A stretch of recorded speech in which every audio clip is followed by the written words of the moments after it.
And good afternoon, producer Susan. How's your day been? It's going well, Jersey Joe. How's yours? Good, thanks. Spring is here. Any more snow in Pennsylvania? No, it's gonna hit. I think gonna hit 80 this week. We had 82 here yesterday, so spring is Yeah, it here. shouldn't actually be this warm in April. Had to mow my lawn twice already, so right. And it's a sad day around the world as Pope Francis has The passed Pope away died. this The morning. Pope died early this morning, our time. That's correct. So, um, anyway, we've got a less crowded show today than we had last week. Remember last week we had a couple of things we couldn't get to. I had like Yes. six different audio clips. But anyway, we're recording this a day early. We normally do this on Tuesday. We're recording this on Monday because producer Susan's got some conflicts on Tuesday. But it's the situation with Jersey Joe, news and perspective you won't hear on TV. And today is April 21st. What we won't be talking about this week is the whirlwind of activity and lawsuits surrounding the issue of deportation of illegal immigrants. Because at this point, that activity is so heavy with speculation and unsubstantiated claims, and very light on facts and legal, and with so many pending legal decisions. I thought it would just be premature to even try to wade into that. It's just kind of a whirlpool mess right now, and I'd rather not talk about things that are speculative, unsubstantiated, and wait till we get some more rulings from the Supreme Court and other courts. So we're not going to talk about that if anybody's wondering why we're not. All right. Our quote of the week is from Anonymous, but it's the difference between simple ignorance and stupidity. And I want to point out, I'll tell you why one is nothing to be ashamed of and the other is, you should be embarrassed to be the other. Um, Stupidest thing I've heard all week. We'll tell you why the women who made history last week by being the first all-female crew of a U.S. launched space flight are being criticized by those on the left for participating in the event. How stupid is that? And I'll tell you why they were criticized. Can you imagine? It was historic. That was the first U.S. launch of an all-female crew into space, and there are those on the left that are criticizing the crew. You heard about that Oh speculation. yeah, Gail King and Katy Perry and And Katie, yeah. yeah, and anyway, they're all being criticized, and we'll tell you, and when you'll shake your head at why you hear why they're being criticized. Um, we'll tell you how far some states have gone in expanding eligibility for enrollment in their Medicaid health insurance rates, and how that expanded eligibility is hurting poor people. And what I mean by that, Medicaid, although it was authorized federally, it's administered by each state, and each state gets to set its own criteria for who can and can't be enrolled in their programs. And some states have gone so far into letting people, with good jobs and employer subsidized health insurance plans. They're saying, "No, that's right. If you want to come on Medicaid, you can do that." And we're going to tell you how that expansion is not only running the cost of those programs through the roof, it's also hurting poor people. And we'll tell you how that works. We're going to tell you about yet another company that has announced it will be closing its refinery in California. This is the second in less than 12 months, and what California is considering doing to make up for that lost refining capacity. In our Hypocrite of the Week award, we'll tell you about New York State Attorney General Leticia James, who sued Trump claiming he committed mortgage fraud, and we'll tell you what she's been accused of doing. We'll tell you how many people. Now, remember, we've talked about Luigi Mangione and all the people have donated to his legal defense Yeah. fund for the murder of Yeah. the. Well, um, there's a young man named of Carmelo Anthony, spelled with a K, not a C, by the way, Carmelo with a K, that stabbed a young white student together. He's a young black man. He stabbed a young white student together at a athletic meet about 2 weeks ago. And how many people are donating to his legal defense fund? Uh, one of the things we didn't get to last week was a clip of Bill Maher, the liberal comedian talk show host, describing his dinner with Donald Trump. Um, we'll also play a clip of White House press secretary. Um, why am I drawing a blank here on her first name? Kate, is it Kate? Is it Caitlin? Uh, No. uh, The blonde lady. Caroline Levitt. Carolyn, yes. Telling why the Democrats claim that the SAVE Act, the Voter ID Act, Democrats are claiming it's going to prevent young married women from registering to vote. Um, Interesting study about how effective armed civilians are versus police when it comes to stopping mass shooters, and why you rarely hear about those incidents. And our taxpayer relief shot comes from once again from Texas, where a homeowner shoots and kills one of three armed home invaders, with this time with the thug's own gun. And what do you think happened to the other two home invaders? I'm gonna guess they ran away. Ran like hell. All right. Ignorance versus stupidity. And here's the quote: Not knowing the truth simply makes you ignorant. Not wanting to know the truth is what makes you stupid. Yes. And this brings us to the topic of useful idiots. Karl Marx defined it, and Vladimir Lenin in the Russian Revolution, they were counting on the population to be useful idiots. They would tell them lies, hoping that the population would believe, repeat, and act on those lies. Now, let me tell you about ignorance. There's a bunch. You could fill encyclopedias full of stuff that I'm ignorant about, and I'm not embarrassed. I'm the ignorant organic chemistry, medicine. Mhm. There's more that I don't know than I know. But stupidity is either not wanting to know, and I deal with these people. You go to some of these liberal websites, they'll post these outrageous lies, and people apparently don't even want to know if it is a lie or isn't. I mean, I'll look at that and say that can't possibly be true, and I'll take me 30 seconds to do a fact check, and it isn't true. These people love the lies, they embrace the lies. And so, again, not knowing the truth simply makes you ignorant. Not wanting to know the truth is what makes you stupid. And Mhm. producer Susan, I run into this virtually every day. Have you ever encountered this where people would rather they make the choice to be not know the truth? Oh yeah, Yeah. absolutely. Well, not wanting to know the truth makes you stupid. By the way, because of this show, I have people send me stuff all the time.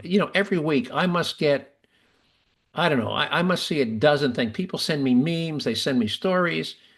And if I don't already know it to be true, I'll fact check it. And about a third of the time, it turns out, nope, that's not true at all. Mhm. And that's why I won't, people say, well, I sent you this story. Why didn't you talk about it? Well, because I checked it out and it turned out it wasn't true. Mhm. And the fact that they didn't bother to fact check it themselves makes me shake my head. No matter, I love my fans, but and women, when you send me stuff that is really, kind of, almost crazy, and you haven't taken the 30 seconds to do a quick Google search, it makes me shake my head. Do you prefer ignorance? So again, not knowing the truth makes you ignorant. Not wanting to know the truth is what makes you stupid. And that's almost the definition of a useful idiot, which again was a Mhm. Karl Marx coined term. All right. So let's go to the stupidest thing I've heard all week. All right. 2 weeks ago, Blue Origins, which is the satellite launch, the rocket that was Jeff Bezos founded, and the Mhm. purpose is to launch, communication satellites into orbit. But to promote the company, Blue Origin, they've done a few of these. I said William Shatner on one about 6 months ago. Well, last week, in what is a publicity stunt, history was made when they launched the first all-female crew into outer space, all females.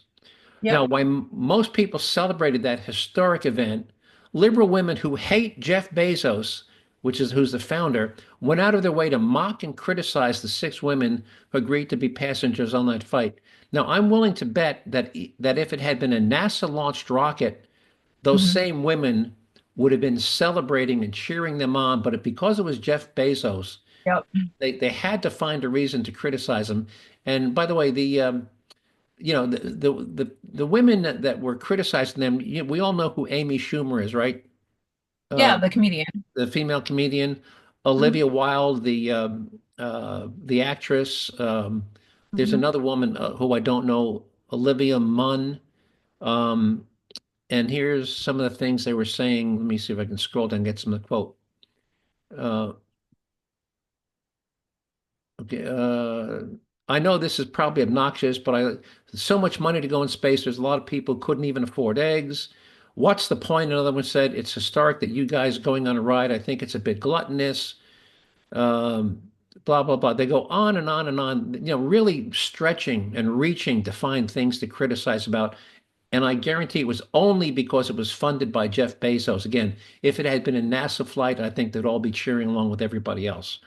But so that's the way it Yeah, goes. it was expensive. I think it was like $600,000, but these were all wealthy celebrities who Right, had the money to burn and I'm sure that these celebrities also donate money to charity as well.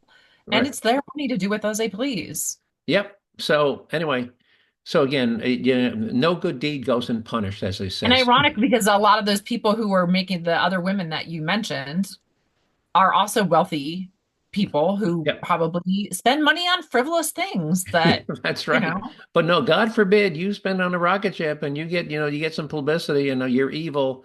And again, had it been NASA, I don't think you would have seen that. So, but it's the rage right now is to hate billionaires, hate Elon Musk, hate Jeff Bezos, hate Mark Zuckerberg, just hate people because they're rich. All right. Let's talk about how Medicaid expansion is hurting the poor. Now, most people think Medicaid is really only for poor people and people in nursing homes who can't afford nursing homes. And if you go back before Obamacare, that was what it was for. It was for the indigent. I mean, if you were a widow living on Social Security and you got sick, Medicaid would take care of, all your hospital bills if you had to go in a nursing home. And that's what it was originally for. But then Obamacare came along and said, hey, states, we'll give you some latitude. Well, do you know right now in almost every blue state, if you're a married couple with no kids, and you're both employed and you both have access to an employer subsidized health insurance plan, you can make $69,600 per year between the two of you and still qualify for Medicaid. wow, that Yeah, that's what? What? wow. Now, so people say, well, so here's the trick. So let's say, one or both of you have access to employer subsidized health insurance. Well, almost every employer subsidized health insurance plan has some sort of deductible, $20 a week, maybe $80 a month. And they have, if you go to see the doctor, there's like a $25 copay. If you have to be hospitalized, there's maybe a $2,000 annual deductible. So even though you could afford your employer's plan, if you had a choice between your employer's plan that had copays and a deductible and a monthly deduction, or Medicaid, which is absolutely zero out-of-pocket cost, which would you pick? The one that's free. The one that's free.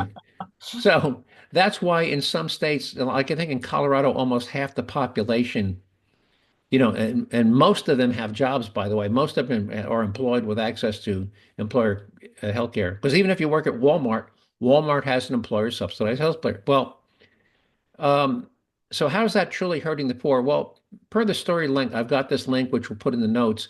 Since the number of doctors who are willing to accept Medicaid patients can be very limited, the imbalance between the number of patients who are on Medicaid and willing providers uh, who are willing to accept can result in extraordinarily long wait times, particularly for those in low-income inner cities, patients who don't have access to a car and can't drive to an alternate provider. So, if you live in the suburb and you're a yuppie couple, I don't know, is yuppie couple still a thing, or am I dating myself?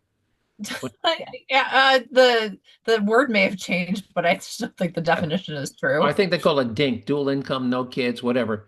So, if you're living so if you're living in an upscale neighborhood, even if you're in the city upscale neighborhood, and you call a local doctor in the city, and they say, well, it's a 6 week wait time, you can jump in your car and drive to the suburbs, right? Mhm. So, hang on, I got to kill this phone. Um, you can drive to the suburbs. But if you're inner city, you don't have a car, you're living in the projects, and you need to see a doctor right away, and they call you, hang on, let me kill this.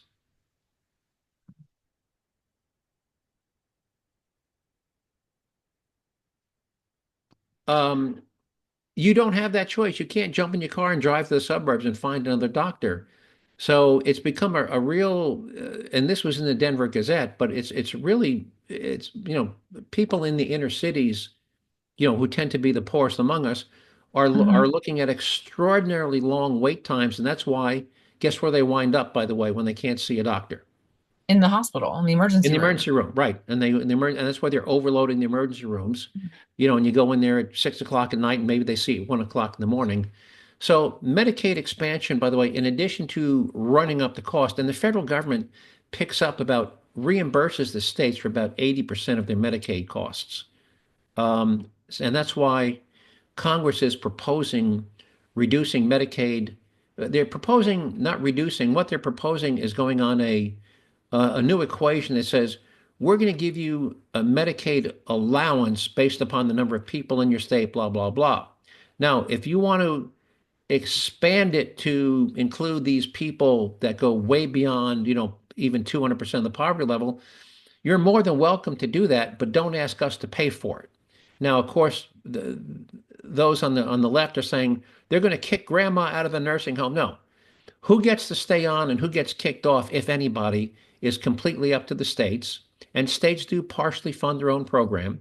So even if Congress passes this roughly 10% reduction in federal reimbursement, which, by the way, in some states would see zero reduction because based on the equation, which is based on a per capita head count in your state, some states would continue to get the same, if not more, Medicaid money than they were. But those blue states that have expanded this to ridiculous limits, they would probably see a 10% reduction in their Mhm. amount of Medicaid from the federal government. Does that mean grandma gets kicked out of a nursing home?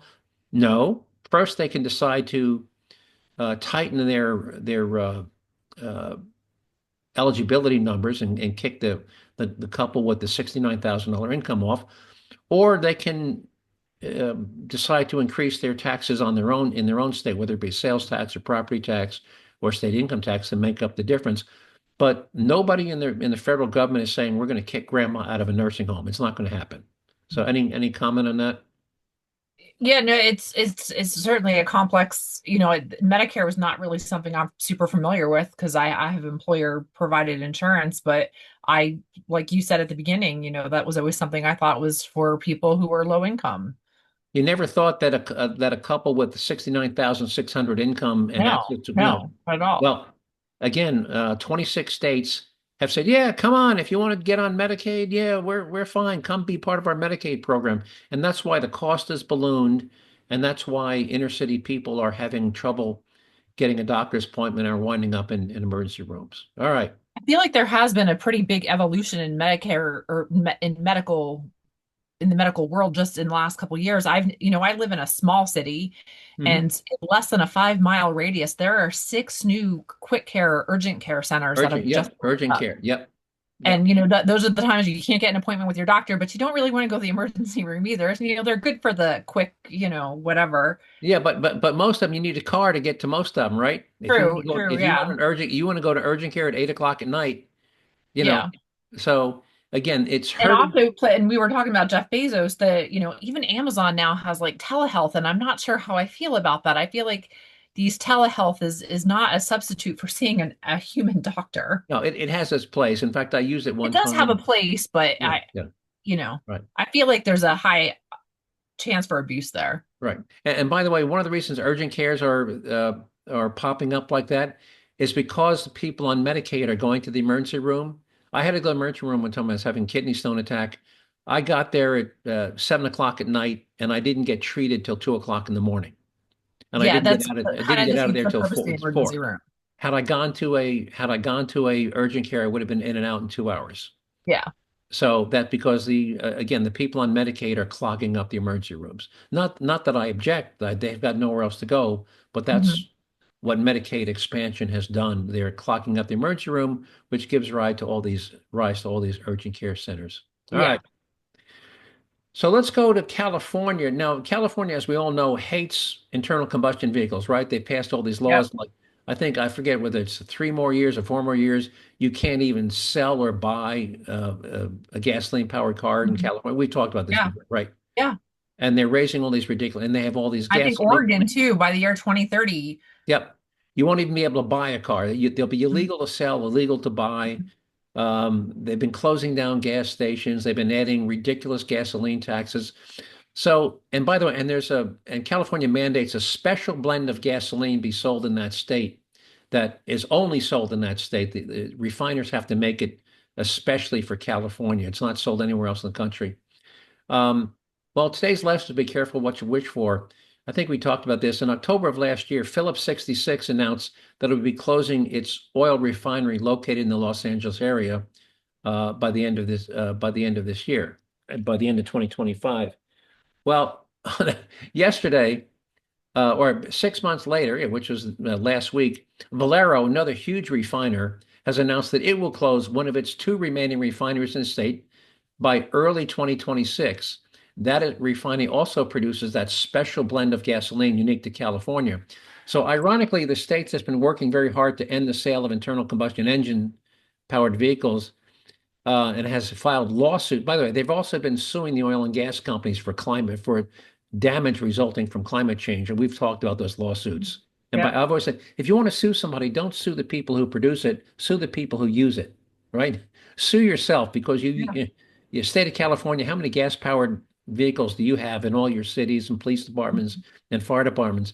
Sue the users, not the producers. But um, so now the state is looking at, oh crap, we're not going with the closure of these two refineries next year, we're not going to have enough in-state production of gas, particularly the gasoline we mandate be used. So they're actually contemplating taking over and operating one or both of these refineries. Now, talk about a circus. Can you just imagine the state of California trying to run a couple of oil refineries? I would buy popcorn to watch that. Yeah. Anyway, so yeah, stay tuned for more. But I mean, that's just classic. Be careful what you wish for. All right. So let's go on to You know who Attorney General Leticia James is, the state for New York, Yes. and she sued Donald Trump civilly, Hmm. saying he committed mortgage fraud, and he when he filed for a loan on his commercial properties, he committed fraud because he overstated. Now we may have talked about this past. When anybody, you, me, a business, files for a bank loan, they say, the bank says, well, what are your assets and what are they worth? And you give them your best guess, right? Hmm. And they just use that to say, is this even worth, taking the next step? They don't rely on that. So Trump said, I think this building is worth 46 million dollars. And the bank says, okay, that's in the ballpark. But before they do the loan, they have a professional appraisal done, and they only rely on the professional appraisal. And during the trial, um, the bank said, no, we didn't rely on that number, and we gave him a loan based upon our professional appraisal, and he paid back every cent of the loan with interest on time. So there was no victim. It was a so if there was a crime, so how can you have a crime if there was no victim? In the history of New York, there's never been a crime without a victim. So the bank is saying we weren't defrauded. We didn't rely on that estimate, and we got paid back every cent we were due on time with interest. Yeah. So that was that case, which is being appealed, by the way, because the jury found him guilty. Anyway, well, talk about the pot coin. It turns out that last week, the head of uh, the U.S. Federal Housing Finance Agency, which is a U.S. government agency, has forwarded a criminal referral to the Department of Justice against New York Attorney General Letitia James. And among the eye-opening acquisitions against her is that, and there's many. Number one, in Virginia, when she applied for a loan, a mortgage on a new purchase, she had her father pose as her spouse, not once, but twice on different loan applications. She sat down here and said, because of course they have the same name, same last name, they both had to show ID. When you apply for mortgage, you have to prove that, yes, I am. Well, since they both had the same last name, and her father signed both loan applications as spouse. So she had her father commit loan fraud with her by representing that her father was her spouse. Um, in New York, she bought a property, I think, in Brooklyn that was you know what a duplex is? Well, they have Yeah. a quadplex, Yeah. 4 unit.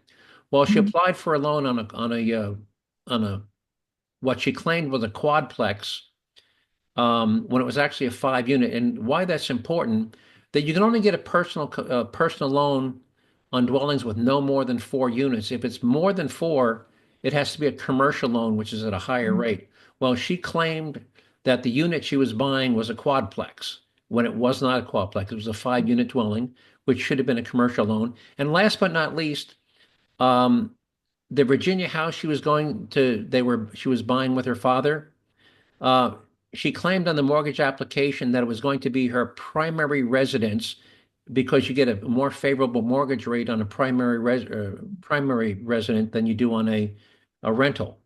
Well, while she was doing that, by the way, now she's Attorney General of New York State. New York State requires that in order to even run for the position of Attorney General and or serve, you have to be a resident of the state of New York. So how can you check the box that says this is going to be my primary resident when you're Yeah. the freaking Attorney General of the state of New York? Yeah. Yeah. And if you want to see the details, producer Susan, I've got the story here. If you can Yep. post this. So talk about irony. Here she brought suit against Donald Trump for overstating the value of his commercial properties, When and she did herself. here she's committed at least 4 counts of mortgage fraud. All right. How much time we got? You got about 8 minutes. Okay, let's go real quick. Carmelo Anthony. There was a track meet down in Texas, and the Mhm. teams are down there because of the sun and whatnot, and because they need a place to change their clothes. The teams have tents. Well, this guy, Carmelo Anthony, walked into one of the high school team tents, and the people said, what are you doing in here? This is for the team. Anyway, they got into, a shouting match. Somebody said, well, maybe somebody pushed him. He pulled out a knife, stabbed one of the other kids in the chest, clearly murder. His life was not in danger. He wasn't in danger of death or serious bodily injury. Anyway, he clearly murdered this kid inside the tent, stabbed him right in the And heart. he did, when he was arrested, he actually did say, I did it. Yep, he did it, no doubt. It's evidence clear. There's like 20 witnesses. He admitted he did it. Well, more than 14,000 people have donated more than $500,000 to his legal defense fund. Um, Between this and Luigi Mangione, I don't understand these people that are giving all of this money to support these people that have clearly, I mean, in this particular case, he admitted he did it, yep, no admitted doubt. he was guilty. No doubt about it. So anyway, let me go now to Bill Maher because we're running out of time. Here's Bill Maher had dinner with Donald Trump at Mar-a-Lago, and here's Bill Maher describing his dinner with Donald Trump and how surprised he was because Donald Trump turned out to be a different guy than he thought he was. Here we go. Hang on. We were walking through it is an amazing tour of the whole house. And I don't remember exactly what we were talking about, but it must have been something with the 2020 election because I know he used the word lost. And I distinctly remember saying, wow, I never thought I'd hear you say that. He didn't get mad. He's much more self-aware than he lets on in public. Look, I get it. It doesn't matter who he is at a private dinner with a comedian. It matters who he is on the world stage. I'm just taking as a positive that this person exists because everything I've ever not liked about him was, I swear to God, absent, at least on this night with this guy. Bob, Kid Rock, told me the night before, he said, if you want to get a word in edgewise, you're going to have to cut him off. He'll just go on. Not at all. I've had so many conversations with prominent people who are much less connected, people who don't look you in the eye, people who don't really listen because they just want to get to their next thing, people whose response to things you say just doesn't track, like, what? None of that with him. And he mostly steered the conversation to, what do you think about this? I know, your mind is blown. So is mine. All right, so there's Bill. By the way, he took a tremendous amount of flack for saying, Donald Trump is not the crazy evil monster everybody else makes him out to be. And Bill Maher is a Yeah. flaming liberal. So Mhm. you have to consider that high praise from a guy like Bill Yeah. Maher. All right. We're going to rush through this. So Caroline Leavitt, the White House press secretary, there's all this thing about the SAVE Act, which is Mhm. secure our voting rights. Anyway, some female reporter asked her a question. Well, isn't this going to prevent young women who get married and have a name change from being able to register to vote? So I'll play the question first. ID requirements may inhibit their access to the polls. What assurances can you give women voters in America to ease their concerns? Sure. Well, the SAVE Act, as you mentioned, was passed by the House yesterday. This is the Safeguard American Voter Eligibility Act. I believe I'm getting that correct. And this act is a common sense measure. It would require proof of citizenship for voting in our elections. The Democrats have been fear-mongering about this bill, have been saying that married women, if their name has changed, they didn't change it on their identification, would not be able to vote. That is complete fallacy. There are outlined in the bill about how to avoid that. The president very much supports a common sense solution to ensuring that only citizens can engage in our elections. This is critical to improving the integrity of our elections and also the trust that American citizens need to have in our electoral process. So the president supports this bill, and that is a myth that has been proven wrong by the text of this bill. And I believe some of the co-sponsors of the bill have been very vocal in addressing that. And certainly I myself, as a married woman, would not stand before this podium if the president did not support such a common sense measure. And by the way, I actually, based upon what you remember, I talked about the difference between ignorant and stupid. After she said that, the text of the bill addresses that. I actually went and looked up the bill. I don't know do I have the link to the notes? Let me see if I have the link to the notes. Yep. In the notes, I actually have that there's a second link, producer said you can post. It's actually the bill, and you go through the bill. It's not a long bill. There's 2 pages that talks about that specific thing about if a woman gets married and blah, blah, blah, how she can still register to vote. Caroline Levitt is absolutely correct that what the Democrats are saying is going to prevent young married women from registering to vote. Absolute lie. Caroline, by the way, what impressed me about Caroline Levitt, remember Kareem Jean-Pierre, every time you ask a question, she had to look down at her 3-ring binder and flip pages. Caroline Levitt just does this. She's looking straight at the camera. She's not reading anything. She's done her homework. She's prepared. She knows, and she knows her stuff. She doesn't have to look at her notes. So I'm just pressed the hell of it. How much time? I think that this is a national deadline, right? The Real ID is nationally in effect. Well, that Real ID. Right? Real ID has nothing. I don't think has anything to do with save. Well, the thing is that in order to get a Real ID, if as a female or male for that matter, because I know that have changed their names, you have to just prove the chain of like, okay, I was born with this name. Here's my birth certificate. Here's my marriage certificate. Here's my divorce decree, and then here's my new marriage. You just have to prove the chain of custody of your name, essentially, to get your Real ID. And I'm actually on my second Real ID because I've had it now for 5 years. They're only good for 4, so I've already got mine renewed already. Yep. And when we moved to New Jersey, my wife had to prove, because she had a birth certificate, then she had to just bring her marriage certificate to say, yep, and here it is, and issued by the county, and I changed my name. Okay, you're good. Here's your Real ID. Anyway, how much time we got? We have about 2 minutes. All right, then I'm just going to go right into our taxpayer relief shot from Houston. The search is on for a group of armed robbers who broke into an apartment near NRG Stadium. Police say the man in that apartment fought back, killing one of the robbers. Devon Romming has more on that.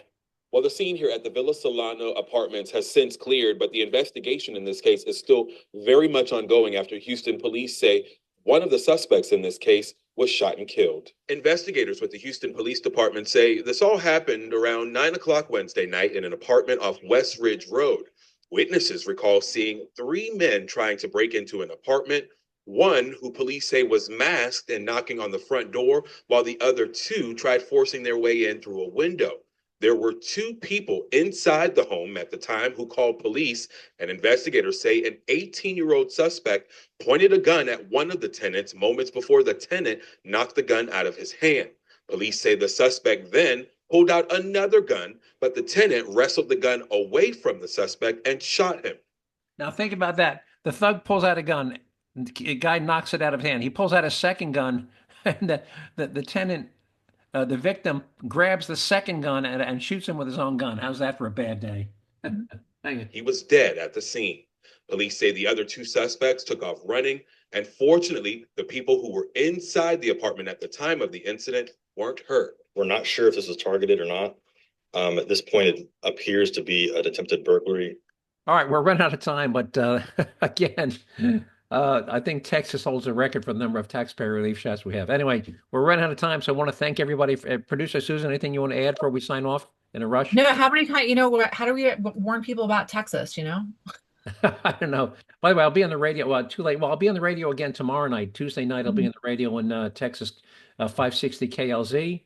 If you want to see the materials and links, just go to the Jerzee Joe website at jerziejoe.com. Just remember to spell Jersey, Jerzee. If you want to send me a question, comment, suggested show topic, it's simply joe at jerziejoe.com. Just remember to spell Jersey with an R, a Z, and two E's. And with that, producer Susan, if you've got nothing else, I'll sign off before we run out of time here. Are you done? All right. Thank you. Talk to you next week. Take care.